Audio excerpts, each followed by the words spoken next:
So I went to Japan.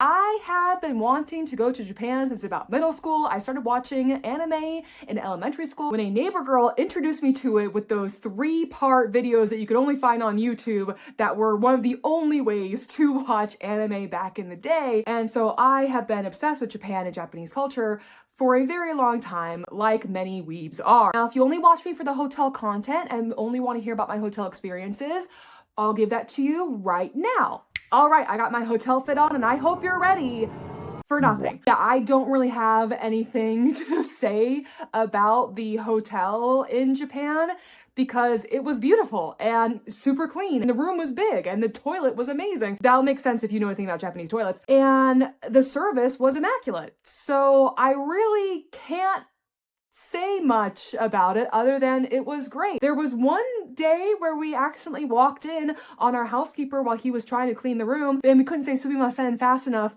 before he was trying to gather up all his things and leave so that we could enjoy the room. And we were like, sumimasen, no, we didn't mean to walk in while you were cleaning. Please continue, we will come back later. And then as we walked out, we noticed the sign on the door that said, hey, trying to clean this room. So oops, that was our bad. But yeah, that was the only thing. Otherwise, the service was great. Everyone was super nice and greeted us whenever we came down to the lobby and went anywhere. And the restaurants ran really smoothly and the shops were great. So yeah, I'm sorry if that's what you came for, was to hear about the hotel. And I understand if you now are not interested in really watching any further because you only watch me for the hotel stuff. Please rest assured that I will be making a video about the hospitality lessons I learned from my experience in Japan. So look forward to that. So yeah, if you want to hear me yap some more about Japan, keep on watching because I am sure this video is going to be very, very long. So I hope you enjoy. Let's get back to talking about Japan. Okay, so why Japan and why now? Well, like I mentioned before, I have been wanting to go to Japan for a very long time, but what actually brought this trip about was the Star Wars convention that was being held in Japan in April of 2025. My dad has been a big Star Wars fan since he was a kid. He actually goes to conventions and dresses up in different Star Wars costumes all the time. And one day last year, he sat down and was like, hey, Star Wars Celebration in 2025 is going to be in Japan. And I went, oh? And he went, yeah, and I really want to go. And I said, oh? And he said, yeah, and I want you to go with me. And I said, oh yeah! So we then made plans to go to Japan. Now, obviously, before you get to Japan, you have to prep to go to Japan. So I spent a lot of time preparing and editing videos so that way the flow wouldn't get interrupted while I was gone. I also decided to cosplay Princess Leia for the convention. So I got a wig that had the buns detached. So I spent some time sewing the buns into the wig. And of course, plane prep is always a necessity, especially for such a long trip. So I downloaded Pokemon Legends of Arceus to play on the plane. Now, our itinerary for Japan was to get there on Wednesday. Thursday, we would pick up our badges for the Star Wars convention because it's always best, as I'm sure many con-goers know, to try to pick up your badge the day before the convention starts because the day it actually starts usually has uber long lines. So that was our plan for Thursday. Friday would be to attend the convention. The next few days, and then Tuesday, Wednesday was Tokyo Disneyland, Tokyo DisneySea, and then Thursday we fly home. Now the reason for the plans between Star Wars Convention and Disney being was because I have been very spoiled by friends and family planning trips basically for me, and I tend to be the friend that just mentions a couple things they might want to do and then tags along. So this was the first time I was going on a trip where I didn't have someone who was going to be the main planner, so I didn't really know how to do it. And also the thing is with me, I'm very much a hands-on learner versus learning visually or through reading. I did watch a lot of videos about preparing for a Japan trip, but I can only retain so much. So from Atlanta to Haneda is about a 14-hour plane ride, which is a very long plane ride, but honestly went pretty quickly. If anything, I feel like it's the shorter plane rides that feel longer because you're like, come on, are we there yet? Are we there yet? Versus really long plane rides, you're like, well, I'm about to be stuck here forever, so I might as well just not even worry about how much longer we have to get there because it's just probably going to be another 8, 6, 4 hours until we land, so I'm not even gonna think about it. So I napped, and before I knew it, we actually had arrived in Tokyo. So the flight went pretty quick. What did not go quick was customs. Whew, we must have landed when a lot of other planes landed. And so just the line to get into the customs center was very, very long. And customs itself went pretty quickly because we had completed our registration online. So we had the QR code to just go through customs, but you still had to line up and queue to get to customs. So that was probably an hour and a half, 2-hour wait just to get through customs. And then after that, we went into the 7-Eleven to exchange our currency, as all of the vloggers told us to do, because 7-Eleven banks have the best exchange rate. So we did that. Then we went over, took the biggest of our suitcases and checked them into the suitcase delivery service at the airport, which would then have them arriving at our hotel the next day. So that was perfect. We didn't have to worry about trying to lug all these bags over to our hotel. But also, the people who make a lot of videos about traveling in Japan also had recommended a airport limousine bus, which is basically just a shared bus service to get to our hotel. We finally got to our hotel by about 8 p.m. and we were very exhausted, so we went to the Lawson's that was located in the hotel, grabbed some drinks, grabbed some snacks, and then crashed. And then Dad promptly woke up at 3 a.m. local time, and I woke up at 5 a.m. local time. And that would be a trend for pretty much the entire trip, would be both of us waking up naturally at about 5 a.m., which did end up being an advantage for us. So we just let it naturally happen. Why not? We woke up very early, went and got some breakfast. I tried natto for the first time, and honestly, I thought it was pretty good. Though I could understand how the texture could be something that some people just can't quite get around, but otherwise, I liked it. I thought it was pretty tasty. And then we took the bus from the hotel to Maihama Station and hopped on our very first train to get to the convention center to go pick up our badges. And as predicted, the line was pretty short and sweet to go get our badges. And then after that, we weren't really sure what to do next, honestly. So we decided just to go back to the hotel, and we went to our room, and that's then when we ran to the poor housekeeper who was trying to clean our room, and we were like, sumimasen, gomenasai, and we left, and we just explored the hotel a bit, because what's really nice about the hotel is it has the Lawson's, it also has a gachapon, it has a Disney store, and so we got to explore that a little bit, get some snacks, get some food, and then we went back to our room. Thankfully, housekeeping was all done, so we went in, had some lunch. I had a chocolate strawberry sandwich, ichigo sando. It was stinking good. I love that so much. And then Dad and I passed out. Jet lag caught up to us and took us out. So we slept for a few hours, woke up, and then decided we really need to get out of the hotel. So we went to Ikspiari.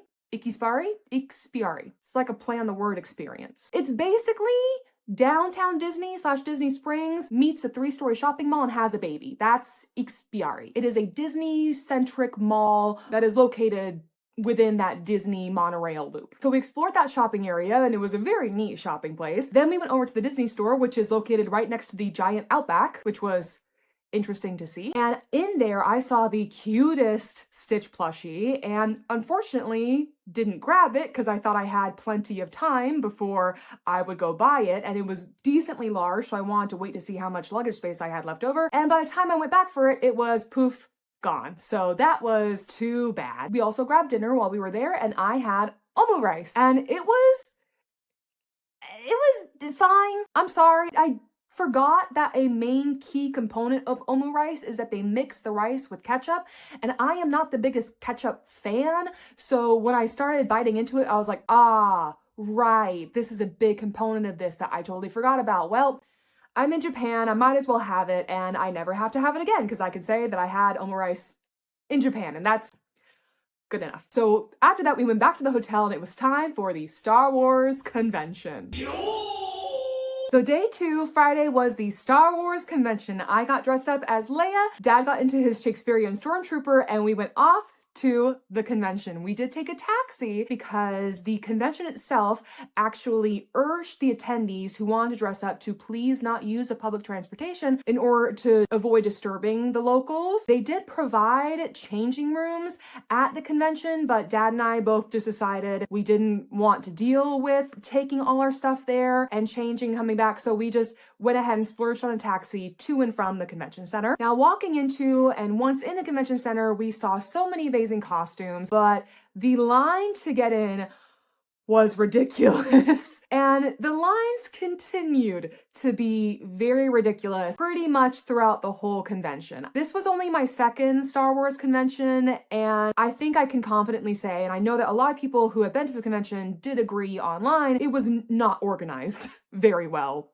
at all. It was pretty bad. Dad really wanted to get a figure at the Hasbro booth, and every time we walked past the line, there was a sign that said that this line is temporarily closed. We asked, and they said, oh yeah, this line will open back up again later. Okay, so we wandered off, looked around, wandered back, sign was still there. Okay, now Dad had booked a photo op with Hayden Christensen and Rosario Dawson, so that was on our mind, but he really wanted to make sure that he got this figure before it sold out. And one thing I noticed whenever we came back around the third time to that line was that it still had the sign that was closed, and I looked around and I noticed a lot of people were milling about behind the closed sign. So I looked to Dad and I was like, this line is never going to officially open, because the second they put that sign down, everyone who's just waiting around rushes to go then line up, and the sign goes right back up. So we ended up being kind of naughty and just joining the people who were waiting, and it became a little bit ridiculous because you had the official line, you had the person holding the sign that says the line is closed, and then you had about a 5-foot gap, and then you had another line of people. And they tried to say, hey, you guys can't line up here. They couldn't enforce it, and it just came to a point where it was like, if you can't beat them, join them. So we just kind of inched along behind that line until finally we got to the actual queue for the booth, and then they put the sign down, we all hopped in, and sure enough the sign went back up, and I was like, this is the stupidest way I've ever seen a line organized, but that's not the point. We get the figure 3 minutes before we're supposed to go to our photo op with the stars. Thank goodness the photo op was literally like 50 feet away. It was in the same hall. So we skedaddled on over there, only to find out that Hayden was behind because they had overbooked him for his solo photos. So we didn't even have to rush anyway because we ended up waiting even longer. Now keep in mind, we'd only had breakfast that morning. It was getting to be close to like 1:30 p.m. I knew I was hungry. I was definitely thirsty, but we were group 4 for the duo photo shoot. So I finally looked to Dad and I was like, this line isn't going anywhere. I'm gonna just go over to the food hall and try to grab us some food and some drink. The Star Wars convention had advertised some really interesting food and drink options. And of course, we were in hall 1 for the duo photo shoot. Obviously, the food court was in like hall 7. So I skedaddled all the way over there and I saw it was only a 10-minute wait to go get food. Awesome, I hop in line. And then I quickly find out, no, it's 10 minutes to get into the food court. It's another 2 hours to actually get any food or drink. So I left that line, and as I was walking out, I was like, at least I can probably go to a vending machine and get something to drink, right? Nope, there was another mile-long line for the vending machines, and Dad was messaging me that the line was starting to move, so I just ran back over there with my throat dry as the Sahara Desert, waited in line to do the photo op. We get through the line, and I would have maybe been a little bit nervous to meet them if I hadn't been so tired and thirsty, but I honestly just kind of couldn't wait to get in there, take the photo, and get out. So we finally get to the front, and we go in to take our photo, and the thing is, I really like to meet characters at Disney, and we always joke that when you meet characters at Disney, you get the love and shove treatment, where they give you love, they take a photo with you, and then you get shoved out the door. It's very standard, and especially for con photos, it's even more standard to just be like, hi, take a photo and leave. You barely even get any of like the love because they have to get through so many people that you just take your photo, get out. But this was the first con I'd ever been to where I experienced the shove part of love and shove. So we walk in, Dad goes next to Hayden. I go next to Rosario. For the photo, I said a quick thank you for being here to her. They snapped the photo and I'm already walking. And while walking, I try to turn to tell Hayden, thank you for being here, when I feel a hand on my back shoving me out. It was one of the handlers that was putting their hand on me, shoving me out. I am not the biggest fan of being touched by strangers. I don't really think many people are, but I was like, oh, okay, wow, they really want us out of here. But again, I'm tired, I'm thirsty. Like, whatever, I'll just leave. I don't really care that much. But I did see some other people who had some horrible reactions to being physically touched by these strangers at this convention, and it's not normal for that to happen. Now, I do understand that there might have been a cultural aspect of things, and certainly whenever you are visiting a country with a different culture, you want to be respectful and you want to be accepting of their cultural norms. However, when this is a convention that is being held for a global audience, you would think that there are probably more cultures that reject the idea of being touched by strangers than there are that embrace the idea of being touched by strangers. And long story short, I really think that the event staff should have been told, hey, keep your hands off of people, please. I don't know, y'all can fight about that in the comments. That's just my opinion. And otherwise, I fully did my absolute best to respect every part of Japan and Japanese culture while I was there. But thankfully, after that, we found out that there was a food court that was up on the second level. So we went over there, got some food, got something to drink, and then we left the convention. And truly, overall, the convention was a success. I don't want you guys to have the opinion that the Star Wars convention absolutely sucks, because the thing is, we met and talked to so many amazing, cool people. Like, the fandom at the convention was so much fun. The costumes were all so unique and so interesting, and truly the vibes overall were fabulous among the attendees. It's just the convention organization itself, especially as a frequent congoer, was lacking, in my opinion. I'm very thankful that we were only going the one day, because that meant that for the rest of it, we could enjoy exploring Japan. Day 3 was Weave Day, otherwise known as a day that Dad and I went to Akihabara, which, if you don't know, is basically where tourists go to find retro games, anime figurines, and any other kind of weeb stuff you could think of. I want to go, of course, to find said weeb stuff. Dad wanted to go because he was actually in search of a figure from a show that he watched when he was a kid called Johnny Socko and His Flying Robot, or otherwise known in Japan as Giant Robo. That was his mission while in Akihabara. Now, I'm gonna get out the way. We did not go to a maid cafe. Yes, we saw plenty of girls on the street in maid uniforms advertising their maid cafe. We did not go because I'm with my dad. My dad's with his daughter. We're not going to a maid cafe. That just felt kind of weird. Maybe a future trip, but not on the trip with my father. Thank you very much. We went all up and down every part of Akihabara imaginable in search of Giant Robo and other figures that I might want for my own collection. So we started out at Ami Ami, which is a giant 8-story figure store, and we went all up and down all 8 stories, but we didn't see the Giant Robo anywhere. And so we hopped onto YouTube and Reddit and Google and tried to find a list of vintage toy stores, and we made our way to each one. I found some cute little figurines and things that I added to my collection. I actually already had this fairy Miku figurine that I didn't realize was part of a series, so it became my treasure hunt to try and find every fairy Miku figurine I could find, and I ended up finding 3 of them, so that was great for me. We did stumble into this one very small secondhand figure store. You could tell that all of the pieces that were in there had had a lot of attention and care given to them, and Dad had actually brought a ton of his old childhood toys from the 70s with him to sell and or just give away while we were in Japan. And he decided that this store might be a really good place to go ahead and get rid of the toys. Again, he kind of had the idea that maybe he would sell them, but at that point in the day, he was just tired of carrying them around.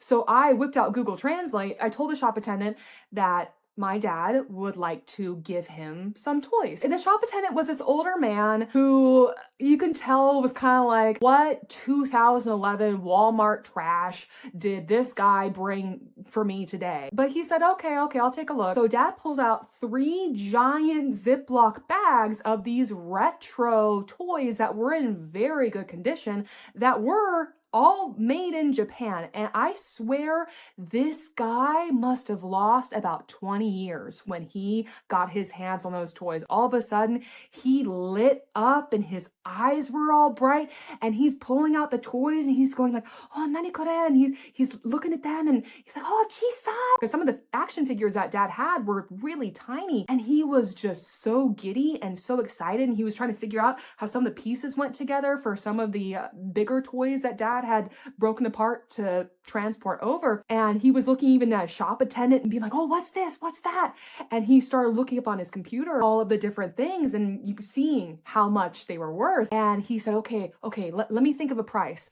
And dad looked at me and was like, no, I want to gift him to the guy. And I said, okay. So I changed the Google Translate from he would like to give you these toys to he would like to gift you these toys. And the man gave a very quick, very stern, very Japanese no. And dad was about to try to argue and say, no, you can have them. And I quickly was like, Dad, just don't. Because the thing is, with Japanese culture, gifting and giving of things like that is not something you do. And so I looked at the man, I just said, whatever is fair, whatever you want to give is good. He could have given us like a 500 yen coin and we would have been like, okay, cool, thanks, bye. But this man thinks about it, turns around, gets an envelope, brings out a 10,000 yen bill, and that was worth about 60 to 70 US dollars. He showed it to dad and he said, okay. And dad was like, yeah, sure. And the gentleman said, good business. And we were like, yes, sir. Thank you. Have a great day. Oh, and before we even approached the man with the toys, we did ask if he had any giant robo figures, and he said, sometimes, but not right now. So, that was too bad. But he wished us luck on the search for Giant Robo. And as we were walking out the door, we could tell that he was just so giddy and happy about these neat toys that he had got. And dad was very heartwarmed that the toys that he had loved and taken such good care of for so many years were going to someone who would really genuinely appreciate them, and then hopefully eventually end up in a collector's hand of someone who would genuinely appreciate them. So that was really great, and we wandered around Akihabara some more, and unfortunately Giant Robo did not make an appearance, but because of what we had been able to do earlier in the experience we had had with the gentleman at the shop, we counted the day as a win. And of course I got a bunch of figurines for myself, so I was perfectly happy. Oh, and at one point I did make a detour to go do some clothes shopping, and I got to experience firsthand what a lot of the girlies who talk about going and trying on clothes in Japan talk about, which is having to cover your face with this soft mesh so that way your makeup doesn't get on the clothes. And honestly, I really like that. The amount of times I've been to a store and I've looked at a piece of clothing and liked it, but it's covered in makeup stains, so I don't buy it. It's awful. I wish this was something that was more common around the world, but I got some cute clothes, so that was nice. So now that dad had managed to get rid of all of his toys, he decided that he wanted to carry around something equally as heavy, which would be his camera, because my dad likes to do photography as a hobby. And so we decided on our 4th day, Sunday, that we would go to Asakusa and go to the Sensoji temple, which is the temple that has the really giant lantern. And the temple itself was absolutely amazing and beautiful, and there were a lot of people who were wandering around taking photos in kimono, so that was really cool to see too. And the only downside was that because we were at a hotel that was so far away, we weren't able to get there early enough to beat the crowd, so it was pretty crowded.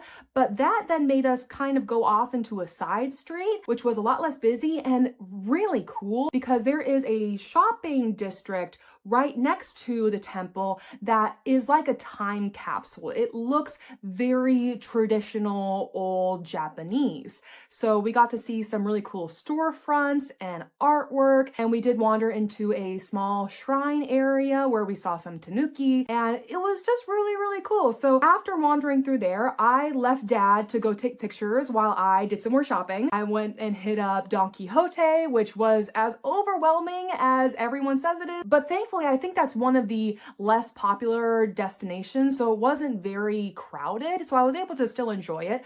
I also hit up Uniqlo, I hit up its sister store, GU. I saw a really cool street performer. I saw a procession that was advertising at their dining location, and a very strange strawberry shop that I decided not to go into. And then it was about lunchtime, so I decided to go and track down my dad, and as I was walking down the street towards where the GPS was telling me his location was, I noticed this little yakiniku restaurant sign that looked pretty tasty, so I kept that one in mind, kept walking. I passed a lot of vendors with some different street food that looked interesting too, but when I finally got to Dad, he did say, yeah, I kind of want to sit down and eat versus getting some vendor food, and I said, why don't we go back to that yakiniku restaurant I saw? I just kind of have a good feeling about it. I didn't get the name of the restaurant, but it is down the street from Park Hanayashiki, which is an amusement park that is in Asakusa. And actually, the restaurant itself, you can see one of the roller coaster tracks right behind it. So if you're looking for it, it's a yakiniku restaurant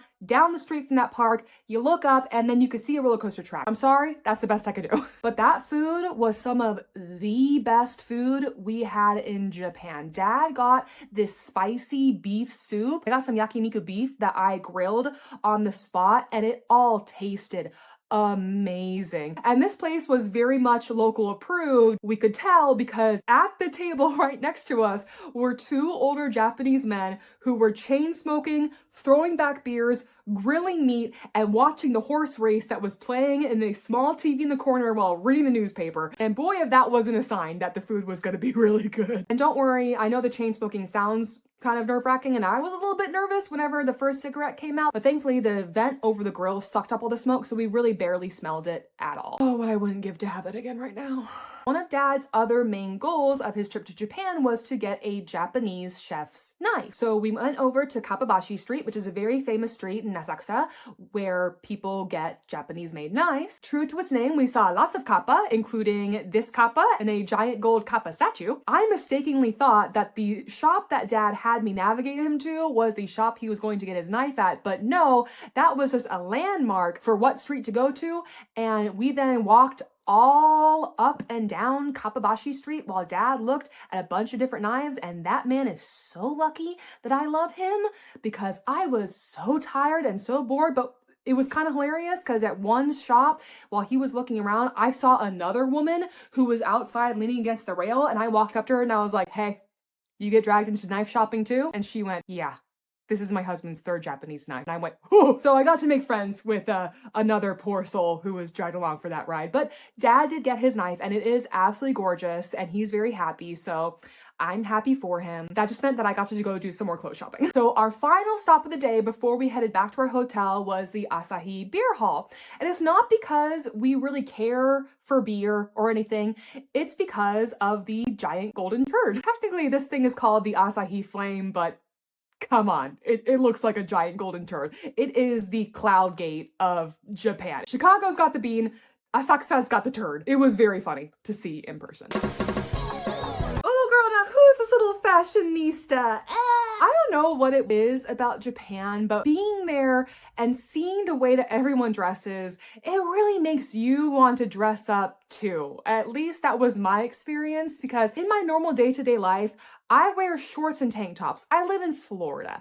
I am not trying to be cute. I am trying to stay as comfortable as I can in this disgustingly hot climate. But in April in Japan, the weather was really nice, and everyone else dressing up so fashionably made me want to dress up fashionably too. So I put on my little outfit that I got courtesy of GU, and Dad and I actually made a plan for the day. What crazy. So we knew that we wanted to go to Shinjuku, and we knew that we wanted to go to Shibuya. And I looked at the map and I saw that right in the middle of those two was Harajuku. And then since it was a Monday and we knew that we probably weren't going to be back before rush hour, we decided that we would hop down to Yokohama in order to do some more searching for Giant Robot, and Yokohama was supposed to be a very good place to find vintage figures. That was our game plan of the day. We got on the train and whew, woo! You could tell that a bunch of tourists were leaving after the weekend because that was the loudest the train was the entire time we were there. For those who do not know, Japanese trains are notoriously almost silent, or people have very soft conversations on them. It is not socially accepted to have loud, boisterous conversations while on the trains, and you could definitely tell that this was a train full of tourists because it was so loud. And before y'all comment saying, oh yeah, all Americans are the worst, it wasn't a majority American accents that I was hearing on that train. I hate to say it, and I'm not trying to start any beef, but the accent that we heard in our experience the most on those trains, Australian. Guys, please. Now again, I'm not trying to start any beef. I am more than aware that there are many American tourists who are extremely obnoxious, but there are also tourists from other countries who are obnoxious, and I think that everyone, no matter where you are from, should make the effort to respect local culture. Thank you for coming to my TED Talk. Anyway, so we have to Shinjuku and we see the giant cat billboard, which was very cool, very cute. I do love kitty cats. Leia is not terribly pleased that I just woke her up from a nap to give her a cuddle, but I can't talk about how much I love kitty cats and not give my kitty cat a hug. So we saw the cat billboard, and then we went over to the Godzilla head and we took a picture with that, and that was very neat. So we hopped on the train, went over to Harajuku, which was also a very crowded spot, but I was on a mission to find a jacket because I had brought a couple tennis dress-like outfits to wear to the Disney parks, but number one, I realized it was going to be a bit cooler than I had anticipated, and number two, I didn't like how much cleavage those dresses showed because, again, the culture of Japan is definitely more modest, and I didn't want to stand out as someone who was showing a lot of skin. So I was like, ooh, let me find a cute jacket to wear with my outfits to the Disney parks. And I found probably the cutest jacket I have ever owned in my entire life. I love it so much. You will see it soon, don't worry. After Harajuku, we went over to Shibuya where we grabbed some lunch, and then we went to a good lookout spot to see the Shibuya crossing. And it wasn't that big of a scramble because it was 2 p.m. on a weekday, but you know, it was still pretty neat to see. After seeing the crossing, Dad and I looked at a map and we noticed that there was a vintage toy store that we had seen in Akihabara called Mandrake. It's spelled the same as Mandrake, so we called it Mandrake, but I think it's supposed to be Mandarake. Either way, it was a vintage toy store that we didn't realize was a chain. So Dad was like, ooh, I'm gonna go over there and see if I could find Giant Robo. And I said, cool, you go do that. I'm gonna go run over to the Pokemon Center because Pokemon nerd, obviously. It was a really cool store and it was really, really crowded. While I was waiting in line to check out with my things, I got a message from Dad saying that he had found Giant Robo. He went to one of the stores, he looked around for a little bit, and then he asked the attendant, do you have Giant Robo? Showed him a picture, and the attendant went,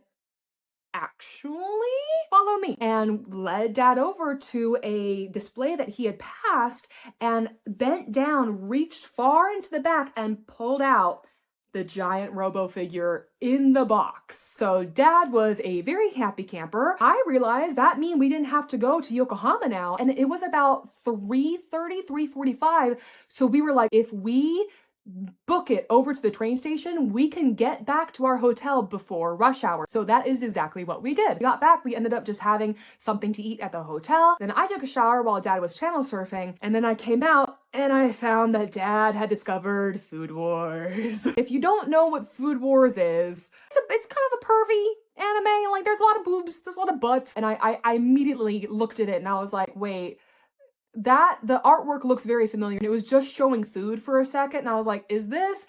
And then one of the characters came on screen, I was like, ah, and I had to quickly tell Dad, I'm like, hey Dad, this is a more mature audience type anime. And he was like, what? And then if you've seen the anime, you know what happens when women eat the food.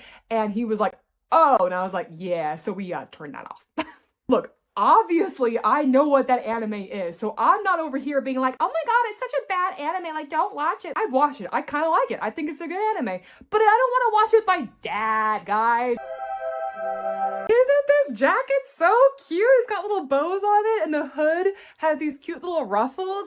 I love this jacket and I'm so glad I got it because Disney was so much fun, but definitely a little bit on the colder side. So day 6, Tuesday, was Tokyo Disneyland Day. Tokyo Disneyland is so pretty, so detailed, and it really feels like a time capsule of old Disneyland in California. If I'm not mistaken, whenever Disney was building their parks in Japan, Japan basically told Disney, we want Disneyland, copy paste it. Just give us that and we will develop it as we see fit. Put it down right here. And now Tokyo Disneyland, Tokyo DisneySea have 2 systems that are very familiar to me that go by their own names, but essentially they're like the old Disney World Fast Pass, RIP, and the current Disney World Lightning Lane. So Fast Passes, if you don't know, at Disney World used to be free passes that you would get to skip the lines for certain rides. Disney World, you could book up to 3, and then after you used up all 3,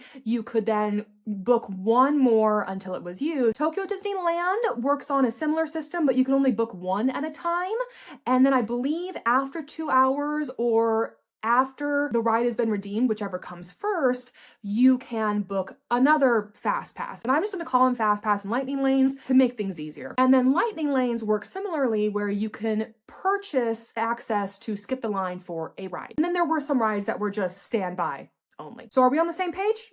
Okay, cool. First thing we did was grab a Fast Pass for Star Tours, duh. And then we hopped in the standby wait line to go tour Cinderella's castle, but it's just a short walking tour that kind of takes you through the story of Cinderella and ends in the throne room where you can try on her glass slipper that's sitting on a pillow, and you could go sit in her throne that has magical lights that light it up, and it's so beautiful. I was just in awe the entire time we were walking around that castle. So after that, we grabbed a tasty lunch. We saw a Disney duck, which I was very excited to see are a universal phenomenon. And then we went to our Lightning Lane for the Beauty and the Beast ride. Now this is a new ride. So like I said, Tokyo Disney basically just copy pasted Disneyland, but then has been adding to it and changing it as they see fit. And that ride was absolutely amazing. I didn't really know what to expect because I didn't really want spoilers, so I didn't look up what it was. So I was very tickled when I saw it was a trackless ride system. And then I was even more amazed when I saw that the saucers that you were in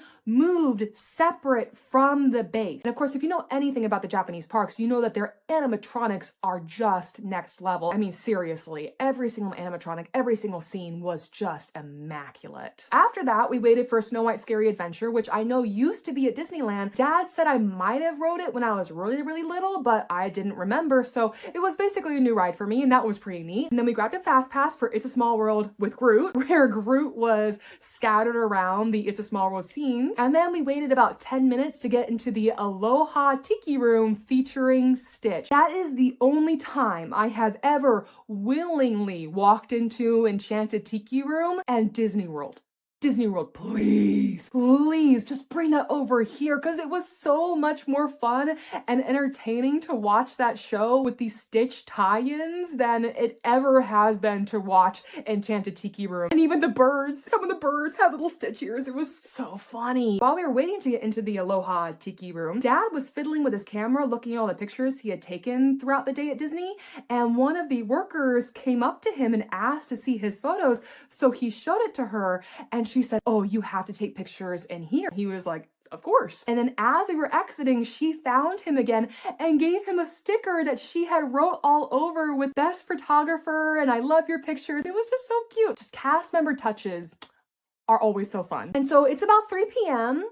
and we realized we were kind of done. There was plenty more that we could have seen and done, but the thing is, Dad and I are both kind of Disney brats, and everything else that there was on offer we had at our own park. So we were kind of like, meh, we don't really feel like it. So we ditched the park at about 3 p.m. and we actually went and met up with some of Dad's friends who were in Tokyo. So these friends are husband and wife. They both live in Tokyo. So we had expected to get to see them more, but literally right when we got to Japan, they had to leave for an emergency and they only just got back the night before our first Disney day. So we weren't sure if we were going to get to see them at all, but like I said, Dad and I being the Disney brats we are, we were done by 3, so we were like, hey, let's meet up and have dinner. So we went over to Ueno, we walked around the park, we walked around the shopping center, and then we went to a yakiniku restaurant. And the last time that we had seen Michael and Kaz had been in Hawaii, I want to say about 3 or 4 years ago, so it was really nice to get to see them again and catch up. And Kaz was very surprised to learn that I had wanted to come to Japan since middle school. And she was like, why since middle school? Like that's such a weird time for you to decide that you want to. She just didn't understand why a middle schooler would be so obsessed with Japanese culture. And that's when I then told her I grew up watching anime posted on YouTube in 3 parts. And she went, YouTube? And I said, yeah, that's probably how most people my age outside of Japan discovered anime, was through YouTube or other less savory websites. I mean, now we have Crunchyroll and we have Hulu and we have Netflix hosting anime, but like back in the day, those little 3-part series or those like sketchy websites were some of the only places that you could find and watch anime, and you could usually only watch it with subtitles until slowly dubs started being produced. And she was kind of like, huh, so that's why I keep seeing so many young tourists coming to Japan. I was like, it might be. I can't speak for everyone, but I would bet that a lot of the young people who are coming to visit Japan at this time of life are doing it because of watching and consuming anime and other Japanese media. So, yay! She did think it was pretty funny. So day 7, Wednesday, was our Tokyo DisneySea day, and now unfortunately it was our only rainy day of the trip. So it was a little cold and a little bit miserable, but the sheer beauty of the park absolutely made up for it. Tokyo DisneySea is absolutely mind-blowing. I don't think I can convey to you how crazy the sheer scale of this park is. You go to Disney World and you think, wow, 4 parks, this place is really huge. And it absolutely is, but then you get to Tokyo DisneySea and it really is just a huge park. So first things first, the second we got into the park, I was grabbing fast passes and I was grabbing lightning lanes. We went to 20,000 Leagues Under the Sea, which was a very cute ride. I definitely am glad that we didn't wait very long to do it, and I'm glad that we didn't pay for it. Still cute, but both Dad and I were like, okay. We then walked over to Fantasy Springs, which is the newest addition to the park. And oh my gosh, it's amazing. It's basically Tangled, Frozen, Peter Pan as the main 3. And their areas, like I said, are gigantic. We got our lightning lane for Rapunzel's Lantern Festival. You go through the story of Tangled and it's breathtaking. It's absolutely gorgeous. We then walked over to the Frozen area where they have Arendelle Castle. We didn't do the Frozen ride because it looked like it was going to be pretty similar to the one at Disney World, so we said no. And then we went over and we had lunch at Lookout Cookout in Neverland. We then wandered through more of the Tokyo DisneySea Park, marveling at how big and beautiful it was, and I saw the Aquatopia ride had absolutely no one waiting for it because, again, it was cold and rainy, so it's really not surprising that basically no one wanted to ride it, but I ain't no one. Walked over and the cast member did say, you might get kind of wet. Dad was already just like, nah, I'm not interested in getting more soaked